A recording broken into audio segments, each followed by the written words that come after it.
In this video, I want to give you guys some rules of thumb of paint correction where even if you've never touched a polisher before, you can get incredible results just by following this kind of step-by-step system. What's going on, guys? Luke here with Wilson Auto Detailing, and as you can see, I am prepping this Tesla for a ceramic coating, and I'm just doing some very minor paint correction. But let me start with step number one. If you've never touched a polisher before, or even if you are relatively familiar with paint correction, I think this is still going to be very valuable for you because this is for professionals who are doing this all the time, not necessarily just hobbyists. The first thing that you saw me do in this video is going to be using a little bit of distilled water on the foam pad that I'm using and rubbing in that distilled water to the surface of the pad. I want to be really specific here. When I talk about using some distilled water, I am talking about using barely any, so it's a very, very light mist, light spray, and I'm only rubbing it into kind of the face of the pad. So this is in no way me saying that you need to use a damp pad or like a wet, squeezed out pad. I'm saying a tiny bit of distilled water sprayed on the face of the pad before I start. There's a few reasons for that, but the first thing I want to highlight is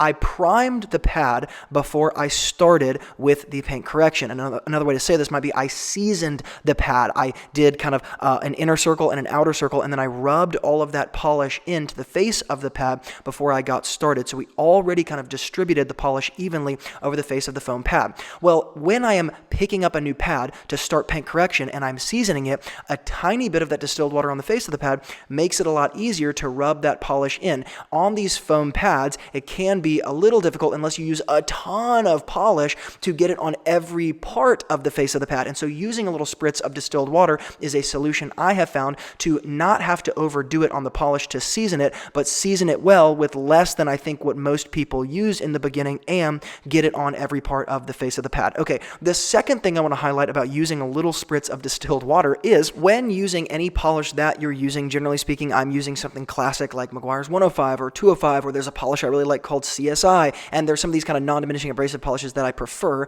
A lot of these polishes or compounds are, in some sense, I get a little bit better performance out of them when I do use a little bit of water. So I always tell people I don't ever do any paint correction without a small spray bottle of distilled water because, in some sense, we can think about it from first principles. Let's say I'm working on hot paint, and I apply that polish to the paint, and it kind of starts to dry a little bit quickly because the surface is hot. Well, number one, I can add a little bit of water to the pad and to the surface if I want in order to, first of all, cool down the surface in a very small way. Number two, though, I can extend the life of that polish a little bit more using a little bit of that spritz of water because I'm adding a little bit more, in some sense, lubricity for those abrasives to roll around underneath the pad and on the surface of the car paint if I can use some water. So I'm always using a little spritz of water for that reason. The third thing you might see me do is spray the paint after I am finished polishing with a little bit of water in order to help remove it.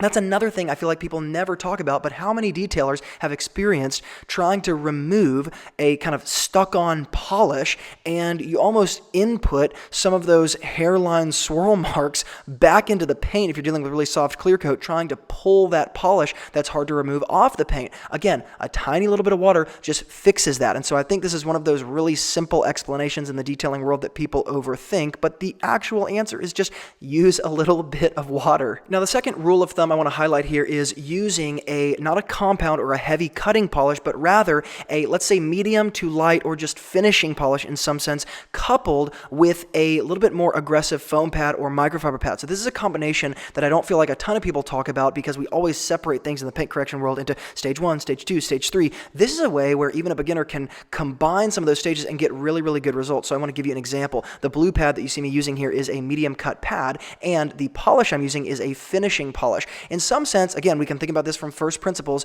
We can understand what's happening here. I'm using a medium cut pad, which is going to, of course, make my, let's say, approach a little bit more aggressive, but I'm using a finishing polish. And so I'm not necessarily having to follow up after the pass with a finishing polish because I'm getting some cut, or maybe I'm getting more cut out of the finishing polish than I otherwise would because I'm using a cutting pad. But then I'm also getting these glossy characteristics because of the nature of the polish polish. And so I can do sort of a deeper cut with a finished glossy feel in one step rather than in 2 steps. This is one of those kind of revolutionary, simple ways to do this that is going to give you fantastic results as a beginner. This is actually what I suggest for beginners. A lot of people suggest using finishing pads and finishing polishes and just these really light approaches for beginners. And I would say that's fine. The problem is, you're probably not going to get a lot of imperfection or defect removal from doing that. And so using a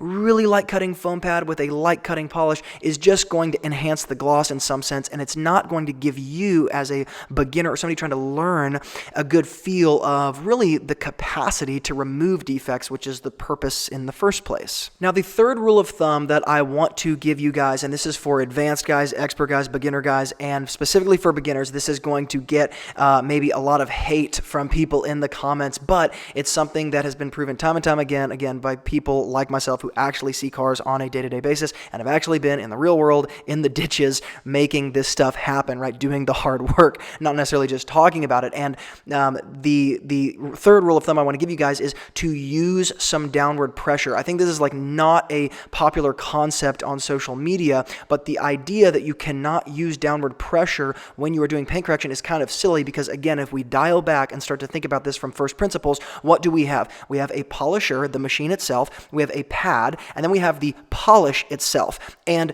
essentially, we could say, if we apply more downward pressure, we are putting more pressure on the abrasives inside of the polish that are doing the cutting. So let's just pretend, for visual sake, that we have sand underneath our foam pad. If we are putting sand on the car, and we put no pressure down, we're going to get some scratches, obviously, but they're not going to be quite as deep as if we sprinkle sand over our pad and then we push down as we're polishing. That's going to obviously abrade the paint more. And so the reason why in the detailing world a lot of people say don't put any downward pressure on the paint is because a few things. Number one, a lot of people assume that when you're doing paint correction, you're spending a lot of time on the paint. And so if you're spending a lot of time and you're putting downward pressure, you're creating a lot of heat. And sometimes heat can lead to things like swelling or essentially just hide the defects for a time and the defects aren't actually removed. And heat can sometimes be a less than ideal thing, though it isn't always, and I think people overestimate the variable of heat a lot of times in the paint correction process. The second thing I would say is people say don't put any downward pressure because, again, if we're assuming that we're going to be on the paint for a little while, then you can be kind of hard on the paint in some sense if you're putting a lot of pressure and you're spending a lot of time on the paint. But the reason why I would say you can put some downward pressure on the paint using the method and the types of pads and polishes that I'm highlighting is because in doing that, it actually allows us to spend less time on the paint because we are essentially pushing those abrasives to cut quicker.